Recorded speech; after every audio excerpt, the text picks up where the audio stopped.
My father's gambling debts forced my mother into a dangerous underground antique trading ring. I, 28M, never thought I'd be posting here, but I need to get this off my chest and maybe get some outside perspective on a situation that's been keeping me up at night. It involves my mother's antique shop, which has been in our family for 3 generations. At least, that's what I thought was the problem at first. Turns out, I barely knew the half of it. Let me start from the beginning.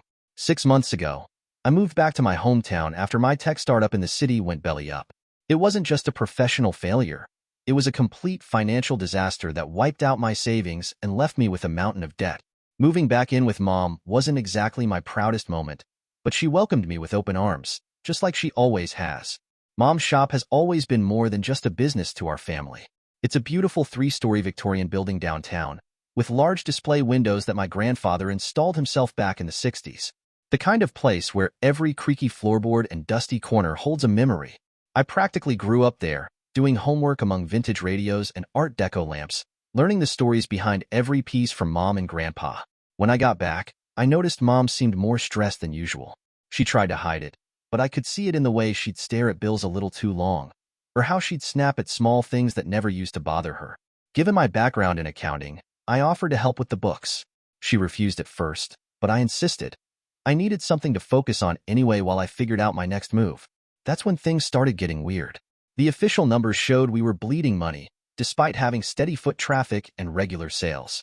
But something about the inventory numbers didn't add up either. Expensive pieces would disappear without any corresponding sales records, only to be replaced by new items that didn't have proper acquisition documentation. Mom's behavior changed too. She started getting oddly protective of the back office, a room that used to be my childhood hangout spot. She'd work late hours, which wasn't unusual, but when I offered to help with evening inventory or closing, she'd get defensive. "You focus on your job search," she'd say, or "I've got my system, don't worry about it." This from the woman who taught me everything I know about the business. I started paying more attention to the shop's rhythm. During regular hours, everything seemed normal. We had our usual mix of serious collectors, interior decorators, and tourists just browsing. But there were subtle oddities I hadn't noticed before. Certain display cases would be rearranged overnight. Lights would be on in the back room when I was positive we'd turned them off. The security system would show multiple late-night disarmings that Mom never mentioned. Then came the phone calls. Mom would step outside to take them, speaking in hushed tones. When I asked, she'd wave it off as just a supplier or an old customer. But suppliers don't usually call at midnight, and regular customers don't make my mother look nervous. After 3 weeks of this, I decided to do something that still makes me feel guilty. I staged a stakeout, told Mom I was going to a late movie, then parked my car across the street from the shop around 11 p.m. I felt ridiculous, like a bad detective in a worse movie, sitting there watching my own mother's business. But something wasn't right, and the accountant in me needed to know what. Around 2 a.m., a black SUV with tinted windows pulled up behind the shop. 3 people got out, 2 men and a woman, all dressed casually but expensively. Mom appeared at the back door almost immediately, like she'd been waiting for them. They disappeared inside for about an hour. When they emerged, they were carrying several large boxes, which they loaded carefully into the SUV before driving away. I waited until they were gone, then used my spare key to get in through the side entrance.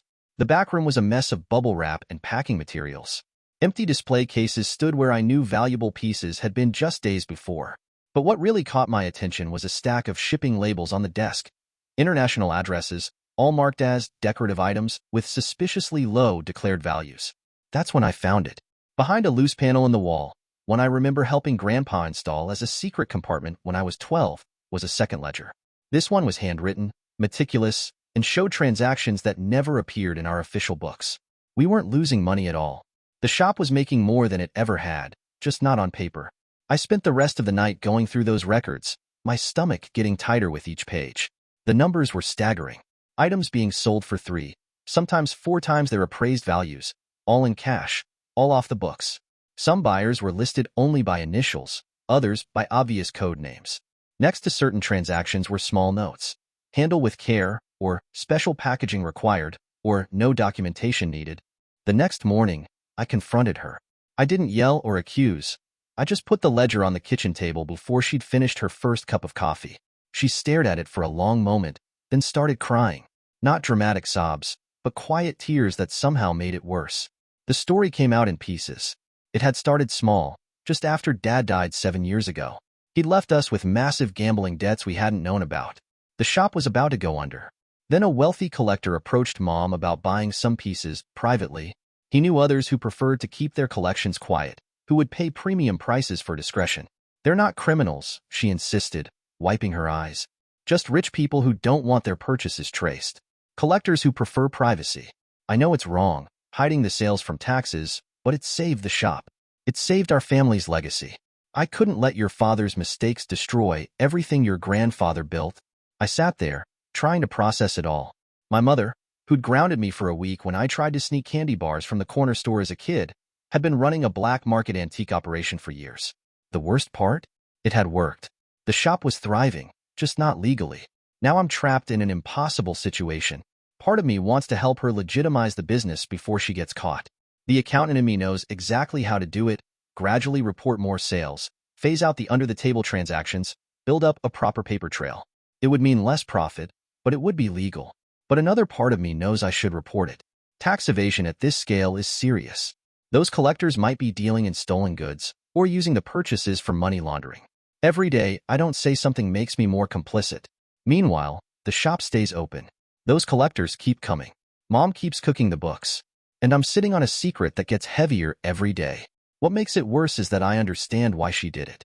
Standing in that shop, surrounded by pieces my grandfather carefully collected, pieces that tell our family's story as much as they tell histories, I get it. The thought of losing it all to Dad's demons must have been unbearable. But understanding doesn't make this easier. Every time I look at those antiques now, I wonder about their real stories. Are they legally acquired? Are the collectors legitimate? What happens if someone starts asking questions? I never thought I'd have to choose between doing what's legally right and protecting my own mother. The irony isn't lost on me. I came home because my business failed, only to find out my mother's business succeeded through fraud. What would you do in my situation? How do you choose between family loyalty and legal obligations? Between preserving a legacy and preserving your integrity? Edit. Thank you all for the responses. I should clarify that the numbers I've seen suggest this has been going on for about 6 to 7 years, not decades. And no, I'm not involved in the actual transactions. I only discovered this about 2 weeks ago. Edit 2. To those asking about the kinds of antiques, I'm not going to give specific details for obvious reasons, but we're talking about pieces that would typically sell for 5 figures in legitimate auctions. Edit 3. A lot of you are mentioning potential money laundering. I honestly hadn't considered that angle, and now I'm even more worried. The more I think about it, the more it makes sense. Who pays that much in cash without wanting some kind of paper trail? Edit 4. Someone asked about my father's gambling debts. They were around $400,000. He had apparently been borrowing from some very dangerous people. Mom found out about it all after he passed. Thank you for watching. If you enjoyed this story, please hit that subscribe button.